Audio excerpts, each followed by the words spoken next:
Hello, sports fan. This is Steven here with Sports Choice Plus. I'm bringing you a very special breakdown. I'm going to be covering the Kansas City Chiefs taking on the Baltimore Ravens. Before I get right into that, I want to make sure you're subscribed to the YouTube channel so you can get all the updates and all the breakdowns. Without further ado, let's get right into it. Looking at the matchup this week, the Baltimore Ravens did what they did. They dominated the Houston Texans. You looked at Lamar Jackson in the first half. They didn't really do a lot, but in the second half, they figured out the defense of the Texans. They not only had their way with them through the air passing touchdowns, but also rushing touchdowns.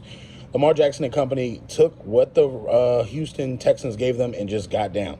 They literally ran the ball when they needed to, when they wanted to, got the right yardage, and then just dropped down. That's basically what Lamar Jackson was doing. He put on a display from not only passing, but making sure that he used his full route tree for his guys to make sure he was spreading the ball out. So you couldn't just figure out one person on the offense. They did use different versatile attack features. If you think about it, they attack with a tight end, attack with a wide receiver.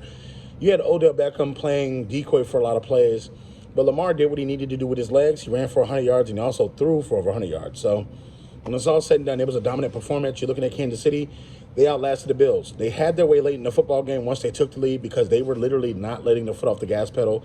If you look at Travis Kelce, he was active. Pacheco was active, and Rashee Rice is active. They are only giving the ball to those three guys. You know that giving the ball to Perriman was almost, I don't know. They just had a lot of stuff go wrong when they gave the ball to guys that's not those three. So you got to think Andy Reid's going to be more creative than he was in that game. They're going to try to scheme and out-scheme Baltimore because they have the #1 ranked defense and one of the best offenses.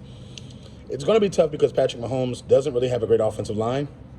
But you see when Travis Kelce stays back and blocks, it helps a little bit. It helps him with not only the timing, it helps with Travis Kelce is the ultimate escape route. If you think about this, when Travis Kelce lingers around, blocks, and then all of a sudden just kicks out, and all of a sudden he's in a flat, Patrick Mahomes always finds him. It doesn't matter if he's got two guys around him, one guy around him, or he's wide open. He just finds it. It's backyard football.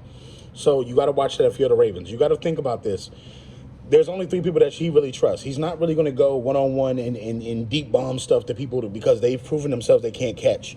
So when it comes down to it, Patrick Mahomes is only going to go to three guys. He's really only going to go to three guys. So if you're the Baltimore Ravens, you have the advantage of cutting the field in half. You don't have to even guard the whole half because he doesn't trust guys to go deep and he throw the ball and they come down with it. So the advantage is going to be on the Ravens. The Ravens have the advantage as far as defensively, offensively, and special teams. The only saving grace is Chris Jones is a wrecking ball. If Chris Jones can get some type of push in the middle and make Lamar Jackson run, it could bode well for the outside because the Chiefs' defenses with Spagnuolo can really get going with the blitzes, with the outside linebackers coming and rolling. You just got to contain, Lamar Jackson. I don't think you're going to be able to because you're on an MVP season. And I think this is where the buck stops here for the Kansas City Chiefs. So I'm picking the Baltimore Ravens to win. Just too much offense, just too much defense, just too much special teams. And you got to think they got the greatest kicker of all time. If it does get close, Justin Tucker is going to probably win the game. So all you Ravens fans, all you Chiefs fans, get in the comment section below. Definitely check out Sports Choice Plus, and we'll see you on the very next video.